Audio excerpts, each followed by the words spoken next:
Section 30. I had always, within reach, a plan of Paris, which, because I could see drawn on it the street in which Monsieur and Madame Swann lived, seemed to me to contain a secret treasure.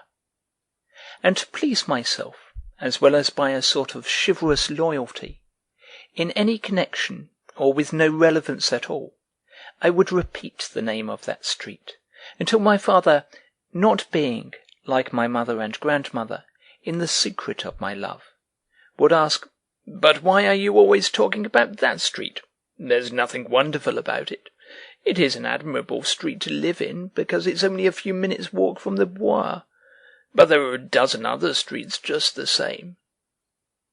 I made every effort to introduce the name of Swann into my conversation with my parents. In my own mind, of course, I never ceased to murmur it, but I needed also to hear its exquisite sound, and to make myself play that chord, the voiceless rendering of which did not suffice me. Moreover, that name of Swann, with which I had for so long been familiar, was to me now, as happens at times to people suffering from aphasia in the case of the most ordinary words, the name of something new. It was forever present in my mind, which could not, however, grow accustomed to it. I analysed it, I spelt it, its orthography came to me as a surprise. And with its familiarity it had simultaneously lost its innocence.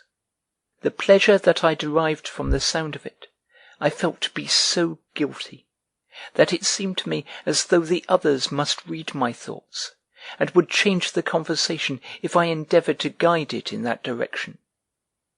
I fell back upon subjects which still brought me into touch with Gilberte. I eternally repeated the same words, and it was no use my knowing that they were but words uttered in her absence which she could not hear, words without virtue in themselves, repeating what were indeed facts, but powerless to modify them. For still it seemed to me that by dint of handling, of stirring in this way everything that had reference to Gilberte, I might perhaps make emerge from it something that would bring me happiness.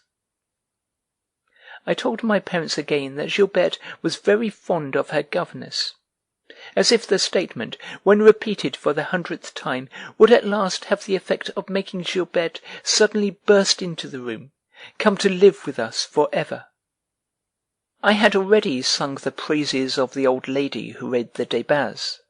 I had hinted to my parents that she must at least be an ambassador's widow, if not actually a highness, and I continued to descant on her beauty, her splendour, her nobility, until the day on which I mentioned that, by what I had heard Gilberte call her, she appeared to be a Madame Blatin. "Oh, now I know whom you mean," cried my mother, while I felt myself grow red all over with shame. On guard, as your grandfather says. And so it's she that you think so wonderful. Why, she's perfectly horrible, and always has been. She's the widow of a bailiff. You can't remember, when you were little, all the trouble I used to have to avoid her at your gymnastic lessons, where she was always trying to get hold of me. I didn't know the woman, of course, to tell me that you were much too nice-looking for a boy. She has always had an insane desire to get to know people, and she must be quite insane, as I have always thought, if she really does know Madame Swann. For even if she does come of very common people, I've never heard anything said against her character, but she must always be forcing herself upon strangers. She is really a horrible woman, frightfully vulgar, and besides, she is always creating awkward situations. As for Swann, in my attempts to resemble him, I spent the whole time, when I was at table, in drawing my finger along my nose, and in rubbing my eyes. My father would exclaim, "The child's a perfect idiot! He's becoming quite impossible!" More than all else, I should have liked to be as bald as Swann. He appeared to me to be a creature so extraordinary, that I found it impossible to believe that people whom I knew, and often saw, knew him also, and that in the course of the day any one might run against him.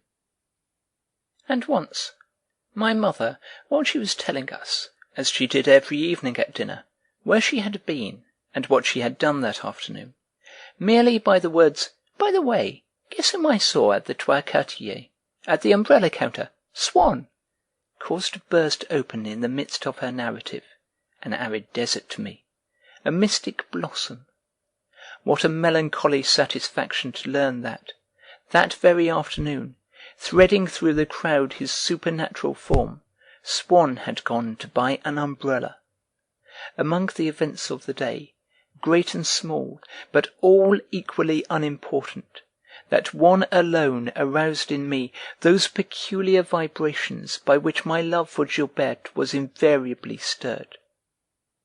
My father complained that I took no interest in anything, because I did not listen while he was speaking of the political developments that might follow the visit of King Theodosius, at that moment in France as the nation's guest, and, it was hinted, ally. And yet how intensely interested I was to know whether Swann had been wearing his hooded cape. "Did you speak to him?" I asked. "Why, of course I did," answered my mother, who always seemed afraid lest, were she to admit that we were not on the warmest of terms with Swann, people would seek to reconcile us more than she cared for, in view of the existence of Madame Swann, whom she did not wish to know. "It was he who came up and spoke to me. I hadn't seen him." "Then you haven't quarrelled?" "Quarrelled? What on earth made you think that we had quarrelled?" she briskly parried, as though I had cast doubt on the fiction of her friendly relations with Swann, and was planning an attempt to bring them together. "He might be cross with you for never asking him here. One isn't obliged to ask everyone to one's house, you know. Has he ever asked me to his? I don't know his wife." "But he used often to come. At Combray." "I should think he did. He used to come at Combray, and now, in Paris, he has something better to do, and so have I. But I can promise you, we didn't look in the least like people who had quarrelled. We were kept waiting there for some time, while they brought him his parcel. He asked after you. He told me you had been playing with his daughter." My mother went on, amazing me with the portentous revelation of my own existence in Swann's mind.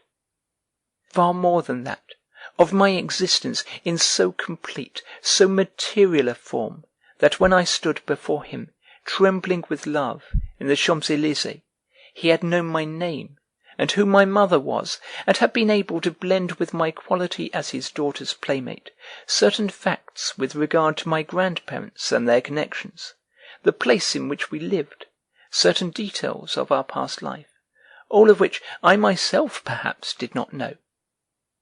But my mother did not seem to have noticed anything particularly attractive in that counter at the Trois Quartiers, where she had represented to Swann, at the moment in which he caught sight of her, a definite person, with whom he had sufficient memories in common to impel him to come up to her and to speak. Nor did either she or my father seem to find any occasion now to mention Swann's family, the grandparents of Gilberte, nor to use the title of stockbroker, topics than which nothing else gave me so keen a pleasure. My imagination had isolated and consecrated in the social Paris a certain family just as it had set apart in the structural Paris a certain house on whose porch it had fashioned sculptures and made its windows precious. But these ornaments I alone had eyes to see.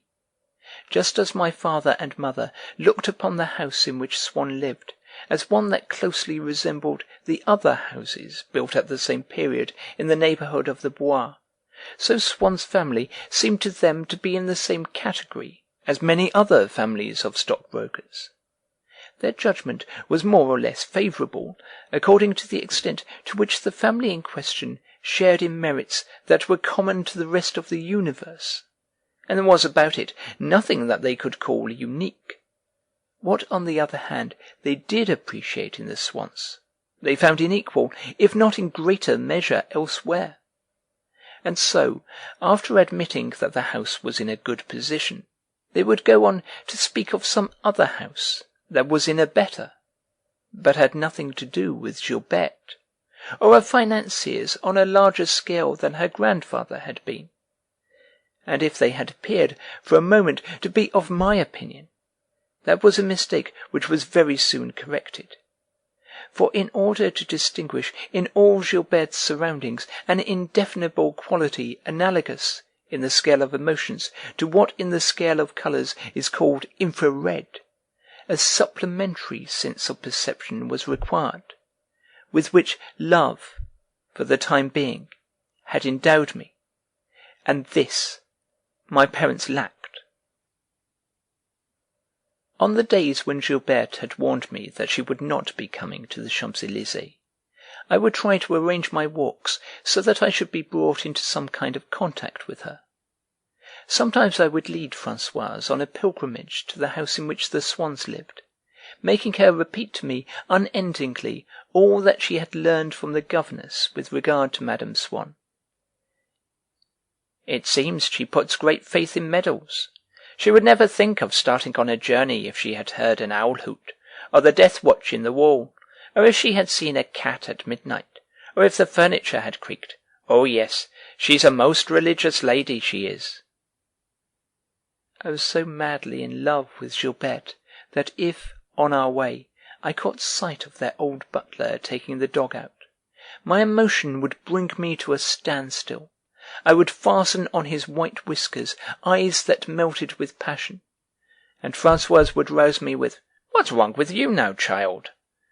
And we would continue on our way until we reached their gate, where a porter, different from every other porter in the world, and saturated even to the braid on his livery with the same melancholy charm that I had felt to be latent in the name of Gilberte, looked at me as though he knew that I was one of those whose natural unworthiness would for ever prevent them from penetrating into the mysteries of the life inside, which it was his duty to guard, and over which the ground-floor windows appeared conscious of being protectingly closed, with far less resemblance, between the nobly sweeping arches of their muslin curtains, to any other windows in the world than to Gilberte's glancing eyes. On other days we would go along the boulevards, and I would post myself at the corner of the Rue Dufault.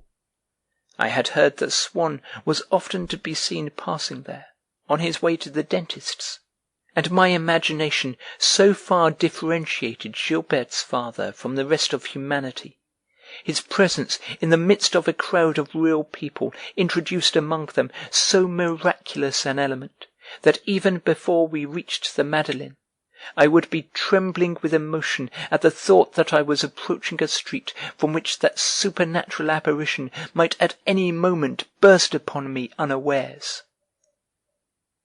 But most often of all, on days when I was not to see Gilberte, as I had heard that Madame Swann walked almost every day along the Allée des Acacias, round the big lake, and in the Allée de la Reine Marguerite, I would guide Françoise in the direction of the Bois de Boulogne.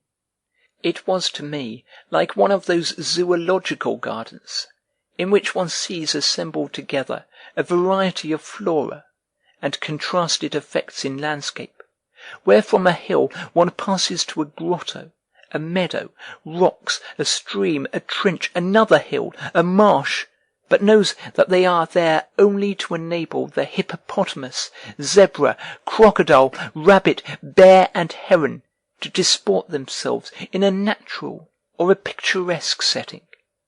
This, the Bois, equally complex, uniting a multitude of little worlds, distinct and separate, placing a stage set with red trees, American oaks, like an experimental forest in Virginia, next to a fir wood by the edge of the lake, or to a forest grove, from which would suddenly emerge, in her lissom covering of firs, with the large appealing eyes of a dumb animal, a hastening walker, was the garden of woman, and like the myrtle alley in the Aeneid, planted for their delight with trees of one kind only, the Allée des Acacias was thronged by the famous beauties of the day. As, from a long way off, the sight of the jutting crag from which it dives into the pool thrills with joy the children who know that they are going to behold the seal, long before I reached the acacia alley, their fragrance, scattered abroad, would make me feel that I was approaching the incomparable presence of a vegetable personality, strong and tender. Then, as I drew near, the sight of their topmost branches, their lightly tossing foliage, in its easy grace, its coquettish outline, its delicate fabric, over which hundreds of flowers were laid, like winged and throbbing colonies of precious insects. And finally, their name itself, feminine, indolent, and seductive, made my heart beat, but with a social longing, like those waltzes which remind us only of the names of the fair dancers, called aloud as they entered the ballroom. I had been told that I should see in the alley certain women of fashion, who, in spite of their not all having husbands, were constantly mentioned in conjunction with Madame Swann, but most often by their professional names. Their new names, when they had any, being but a sort of incognito, a veil which those who would speak of them were careful to draw aside, so as to make themselves understood. Thinking that beauty, in the order of feminine elegance, was governed by occult laws into the knowledge of which they had been initiated, and that they had the power to realize it, I accepted, before seeing them, like the truth of a coming revelation, the appearance of their clothes, of their carriages and horses, of 1,000 details, among which I placed my faith as in an inner soul which gave the cohesion of a work of art to that ephemeral and changing pageant. But it was Madame Swann whom I wished to see, and I waited for her to go past, as deeply moved as though she were Gilberte, whose parents, saturated, like everything in her environment, with her own special charm, excited in me as keen a passion as she did herself, indeed a still more painful disturbance, since their point of contact with her was that intimate, that internal part of her life which was hidden from me. And furthermore, for I very soon learned, as we shall see in due course, that they did not like my playing with her, that feeling of veneration which we always have for those who hold, and exercise without restraint, the power to do us an injury. I assigned the first place, in the order of aesthetic merit and of social grandeur, to simplicity, when I saw Madame Swann on foot, in a polonaise of plain cloth, a little toque on her head trimmed with a pheasant's wing, a bunch of violets in her bosom, hastening along the Allée des Acacias, as if it had been merely the shortest way back to her own house, and acknowledging with a rapid glance the courtesy of the gentlemen in carriages, who, recognizing her figure at a distance, were raising their hats to her, and saying to one another that there was never anyone so well turned out as she. But instead of simplicity, it was to ostentation that I must assign the first place, if, after I had compelled Françoise, who could hold out no longer, and complained that her legs were giving beneath her, to stroll up and down with me for another hour, I saw at length, emerging from the Porte Dauphine, figuring for me a royal dignity, the passage of a sovereign, an impression such as no real queen has ever since been able to give me, because my notion of their power has been less vague and more founded upon experience, borne along by the flight of a pair of fiery horses, slender and shapely as one sees them in the drawings of Constantin Guise, carrying on its box an enormous coachman, furred like a Cossack, and by his side a diminutive groom, like Toby, the late Beaudenord's tiger. I saw, or rather I felt, its outlines engraved upon my heart by a clean and killing stab. A matchless Victoria, built rather high, and hinting, through the extreme modernity of its appointments, at the forms of an earlier day, deep down in which lay negligently back Madame Swann, her hair now quite pale with one grey lock, girt with a narrow band of flowers, usually violets, from which floated down long veils, a lilac parasol in her hand, on her lips an ambiguous smile, in which I read only the benign condescension of majesty, though it was pre-eminently the enticing smile of the courtesan, which she graciously bestowed upon the men who bowed to her. That smile was in reality saying to one, "Oh yes, I do remember, quite well, it was wonderful." To another, "How I should have loved to, we were unfortunate." To a third, "Yes, if you like. I must just keep in line for a minute, then as soon as I can, I will break away." When strangers passed, she still allowed to linger about her lips a lazy smile, as though she expected or remembered some friend, which made them say, "What a lovely woman!" And for certain men only, she had a sour, strained, shy, cold smile, which meant, "Yes, you old goat, I know that you've got a tongue like a viper, that you can't keep quiet for a moment, but do you suppose that I care what you say?" Coquelin passed, talking in a group of listening friends, and with a sweeping wave of his hand bade a theatrical good day to the people in the carriages. But I thought only of Madame Swann, and pretended to have not yet seen her, for I knew that, when she reached the pigeon-shooting ground, she would tell her coachman to break away and to stop the carriage, so that she might come back on foot. And on days when I felt that I had the courage to pass close by her, I would drag Françoise off in that direction, until the moment came when I saw Madame Swann, letting trail behind her the long train of her lilac skirt, dressed as the populace imagine queens to be dressed, in rich attire such as no other woman might wear, lowering her eyes now and then to study the handle of her parasol, paying scant attention to the passers-by, as though the important thing for her, her one object in being there, was to take exercise without thinking that she was seen, and that every head was turned towards her. Sometimes, however, when she had looked back to call her dog to her, she would cast, almost imperceptibly, a sweeping glance round about.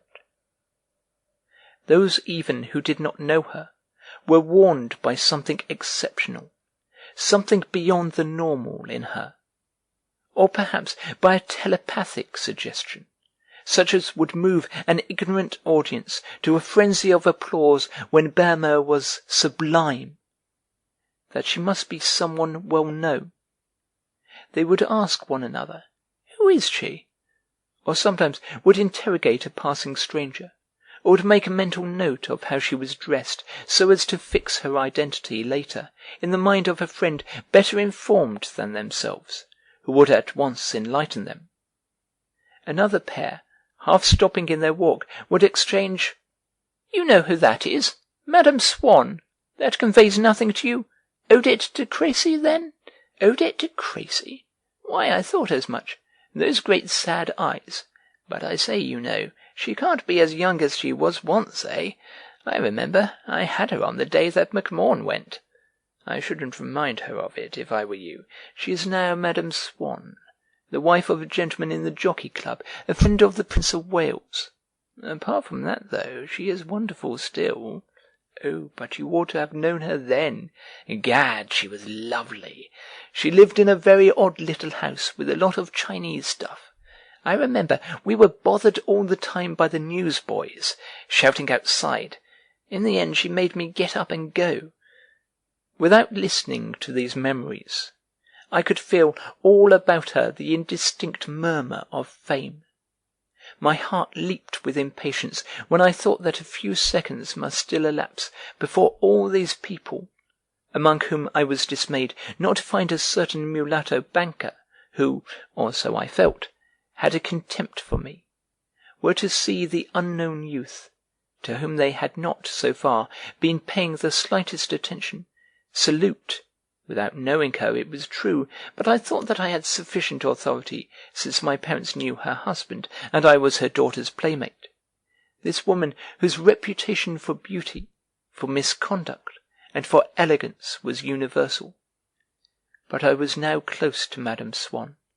I pulled off my hat with so lavish, so prolonged a gesture that she could not repress a smile. People laughed.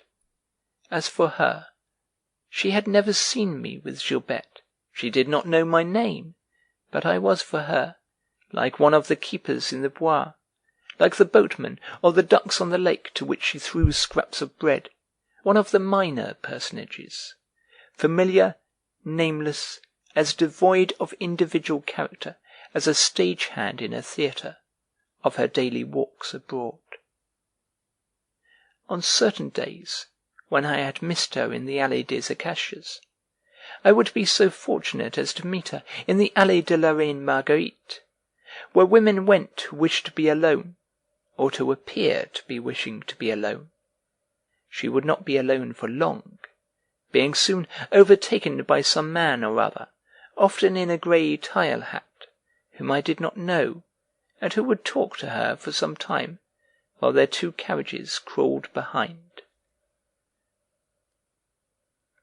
The sense of the complexity of the Bois de Boulogne, which made it an artificial place, and, in the zoological or mythological sense of the word, a garden, I captured again this year, as I crossed it on my way to Trianon. On one of those mornings early in November, when in Paris, if we stay indoors, being so near and yet prevented from witnessing the transformation scene of autumn, which is drawing so rapidly to a close without our assistance, we feel a regret for the fallen leaves that becomes a fever, and may even keep us awake at night.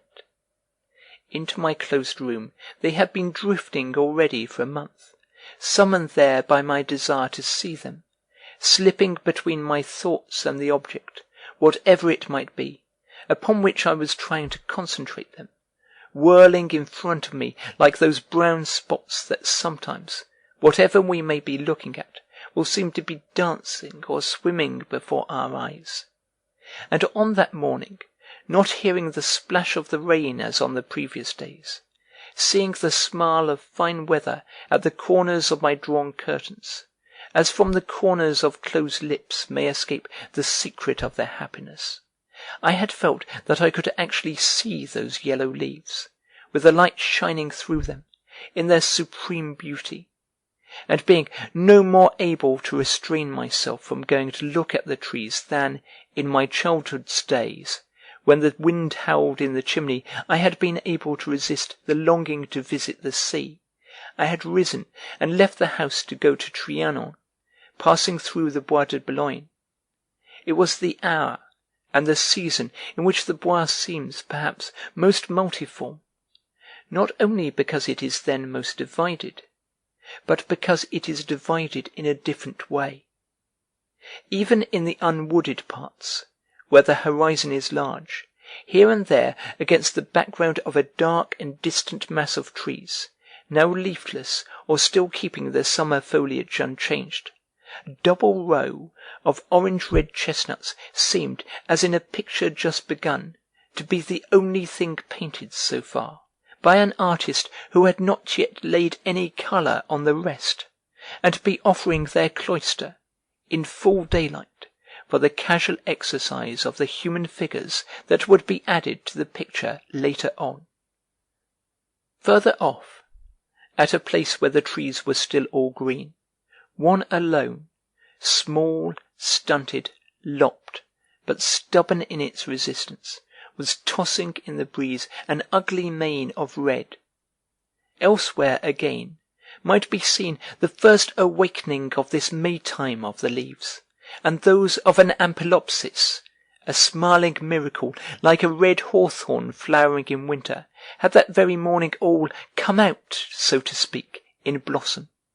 and the Bois had the temporary, unfinished, artificial look of a nursery garden or a park in which, either for some botanic purpose or in preparation for a festival, there have been embedded among the trees of commoner growth, which have not yet been uprooted and transplanted elsewhere, a few rare specimens, with fantastic foliage, which seem to be clearing all round themselves an empty space, making room, giving air, diffusing light. Thus it was the time of year at which the Bois de Boulogne displays more separate characteristics, assembles more distinct elements in a composite whole than at any other. It was also the time of day. In places where the trees still kept their leaves, they seemed to have undergone an alteration of their substance from the point at which they were touched by the sun's light, still at this hour in the morning almost horizontal, as it would be again a few hours later at the moment when, just as dusk began, it would flame up like a lamp, project afar over the leaves a warm and artificial glow, and set ablaze the few topmost boughs of a tree that would itself remain unchanged, a sombre, incombustible candelabrum beneath its flaming crest.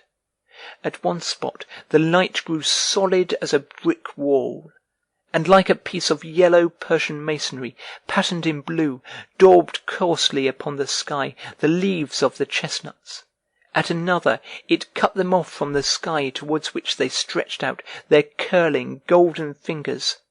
Halfway up the trunk of a tree draped with wild vine, the light had grafted and brought to blossom, too dazzling to be clearly distinguished, an enormous posy of red flowers apparently, perhaps of a new variety of carnation. The different parts of the Bois, so easily confounded in summer in the density and monotony of their universal green, were now clearly divided. A patch of brightness indicated the approach to almost every one of them, or else a splendid mass of foliage stood out before it like an oriflamme. I could make out, as on a coloured map, Armenonville, the Pré Catalan, Madrid, the racecourse, and the shore of the lake. Here and there would appear some meaningless erection, a sham grotto, a mill, for which the trees made room by drawing away from it, or which was borne upon the soft green platform of a grassy lawn. I could feel that the Bois was not really a wood, that it existed for a purpose alien to the life of its trees. My sense of exultation was due not only to admiration of the autumn tints, but to a bodily desire. Ample source of a joy which the heart feels at first without being conscious of its cause, without understanding that it results from no external impulse. Thus I gazed at the trees with an unsatisfied longing which went beyond them, and, without my knowledge, directed itself towards that masterpiece of beautiful strolling women which the trees enframed for a few hours every day. I walked towards the Allée des Acacias. I passed through forest groves in which the morning light, breaking them into new sections, lopped and trimmed the trees, united different trunks in marriage, made nosegays of their branches. It would skilfully draw towards it a pair of trees. Making deft use of the sharp chisel of light and shade, it would cut away from each of them half of its trunk and branches, and, weaving together the two halves that remained, would make of them either a single pillar of shade, defined by the surrounding light, or a single luminous phantom whose artificial, quivering contour was encompassed in a network of inky shadows. When a ray of sunshine gilded the highest branches, they seemed, soaked and still dripping with a sparkling moisture, to have emerged alone from the liquid, emerald-green atmosphere in which the whole grove was plunged as though beneath the sea. For the trees continued to live by their own vitality, and when they had no longer any leaves, that vitality gleamed more brightly still from the nap of green velvet that carpeted their trunks, or in the white enamel of the globes of mistletoe that were scattered all the way up to the topmost branches of the poplars, rounded as are the sun and moon in Michelangelo's creation. But, forced for so many years now, by a sort of grafting process, to share the life of feminine humanity, they call to my mind the figure of the Dryad, the fair worldling, swiftly walking, brightly coloured, whom they sheltered with their branches as she passed beneath them, and obliged to acknowledge, as they themselves acknowledged, the power of the season. They recalled to me the happy days when I was young and had faith, when I would hasten eagerly to the spots where masterpieces of female elegance would be incarnate for a few moments beneath the unconscious, accommodating boughs. But the beauty for which the firs and acacias of the Bois de Boulogne made me long, more disquieting in that respect than the chestnuts and lilacs of Trianon which I was going to see, was not fixed somewhere outside myself, in the relics of an historical period, in works of art, in a little temple of love, at whose door was piled an oblation of autumn leaves ribbed with gold. I reached the shore of the lake. I walked on as far as the pigeon-shooting ground. The idea of perfection which I had within me I had bestowed, in that other time, upon the height of a Victoria, upon the raking thinness of those horses, frenzied and light as wasps upon the wing, with bloodshot eyes like the cruel steeds of Diomed, which now, smitten by a desire to see again what I had once loved, as ardent as the desire that had driven me, many years before, along the same paths, I wished to see renewed before my eyes at the moment when Madame Swann's enormous coachman, supervised by a groom no bigger than his fist, and as infantile as St. George in the picture, endeavoured to curb the ardour of the flying, steel-tipped pinions with which they thundered along the ground. Alas! There was nothing now but motor-cars, driven each by a moustached mechanic, with a tall footman towering by his side. I wished to hold before my bodily eyes, that I might know whether they were indeed as charming as they appeared to the eyes of memory, little hats, so low-crowned as to seem no more than garlands about the brows of women. All the hats now were immense, covered with fruits and flowers and all manner of birds. In place of the lovely gowns in which Madame Swann walked like a queen, appeared Greco-Saxon tunics, with Tanagra folds, or sometimes, in the Directoire style, Liberty chiffons, sprinkled with flowers like sheets of wall-paper. On the heads of the gentlemen, who might have been eligible to stroll with Madame Swann in the Allée de la Reine Marguerite, I found not the grey tile hats of old, nor any other kind. They walked the Bois bareheaded, and seeing all these new elements of the spectacle, I had no longer the faith which, applied to them, would have given them consistency, unity, life. They passed in a scattered sequence before me, at random, without reality, containing in themselves no beauty that my eyes might have endeavoured, as in the old days, to extract from them and to compose in a picture. They were just women, in whose elegance I had no belief, and whose clothes seemed to me unimportant. But when a belief vanishes, there survives it, more and more ardently, so as to cloak the absence of the power, now lost to us, of imparting reality to new phenomena, an idolatrous attachment to the old things which our belief in them did once animate, as if it was in that belief, and not in ourselves, that the divine spark resided, and as if our present incredulity had a contingent cause, the death of the gods. "Oh, horrible!" I exclaimed to myself.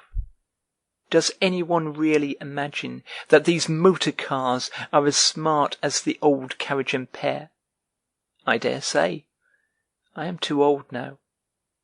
But I was not intended for a world in which women shackle themselves in garments that are not even made of cloth. To what purpose shall I walk among these trees, if there is nothing left now of the assembly that used to meet beneath the delicate tracery of reddening leaves, if vulgarity and fatuity have supplanted the exquisite thing that once their branches framed? Oh, horrible! My consolation is to think of the women whom I have known, in the past, now that there is no standard left of elegance. But how can the people who watch these dreadful creatures hobble by, beneath hats on which have been heaped the spoils of aviary or garden bed, how can they imagine the charm that there was in the sight of Madame Swann, crowned with a close-fitting lilac bonnet, or with a tiny hat from which rose stiffly above her head a single iris? Could I ever have made them understand the emotion that I used to feel on winter mornings when I met Madame Swann on foot, in an otter-skin coat, with a woollen cap from which stuck out 2 blade-like partridge feathers, but enveloped also in the deliberate, artificial warmth of her own house, which was suggested by nothing more than the bunch of violets crushed into her bosom, whose flowering, vivid and blue, against the grey sky, the freezing air, the naked boughs, had the same charming effect of using the season and the weather merely as a setting, and of living actually in a human atmosphere, in the atmosphere of this woman, as had in the vases and beaux-pots of her drawing-room, beside the blazing fire, in front of the silk-covered sofa, the flowers that looked out through closed windows at the falling snow. But it would not have sufficed me that the costumes alone should still have been the same as in those distant years.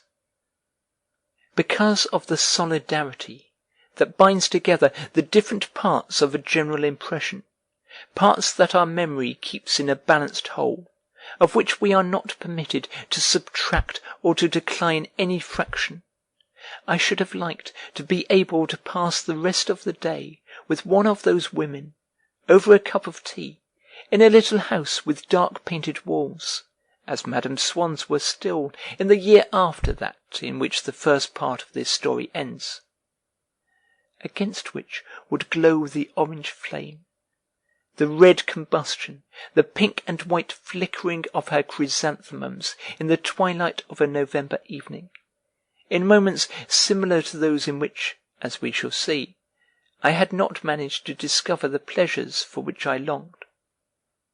But now, albeit they had led to nothing, those moments struck me as having been charming enough in themselves. I sought to find them again as I remembered them. Alas! There was nothing now but flats decorated in the Louis XVI style, all white paint, with hortensias in blue enamel. Moreover, people did not return to Paris now, until much later. Madame Swann would have written to me, from a country house, that she would not be in town before February, had I asked her to reconstruct for me the elements of that memory which I felt to belong to a distant era, to a date in time towards which it was forbidden me to ascend again the fatal slope, the elements of that longing which had become itself as inaccessible as the pleasure that it had once vainly pursued. And I should have required also that they be the same women, those whose costume interested me, because, at a time when I still had faith, my imagination had individualized them, and had provided each of them with a legend. Alas!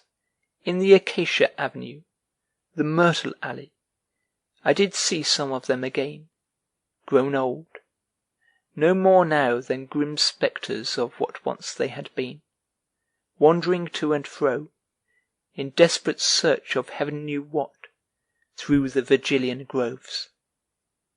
They had long fled, and still I stood vainly questioning the deserted paths. The sun's face was hidden. Nature began again to reign over the Bois, from which had vanished all trace of the idea that it was the Elysian garden of woman. Above the gimcrack windmill the real sky was grey. The wind wrinkled the surface of the Grand Lac in little wavelets, like a real lake.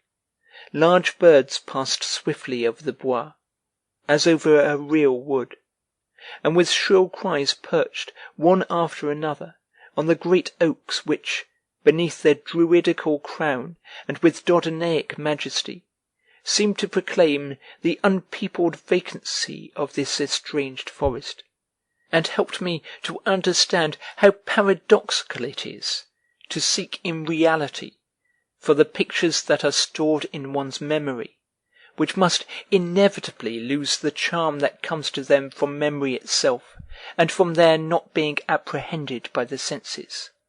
The reality that I had known no longer existed. It sufficed that Madame Swann did not appear, in the same attire and at the same moment, for the whole avenue to be altered. The places that we have known belong now only to the little world of space on which we map them for our own convenience.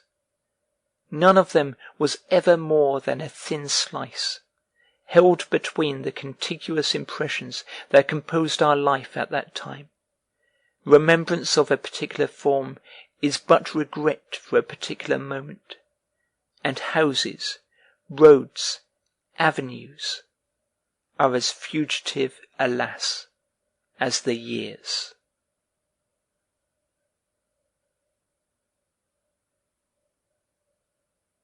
End of section 30. End of Swann's Way by Marcel Proust.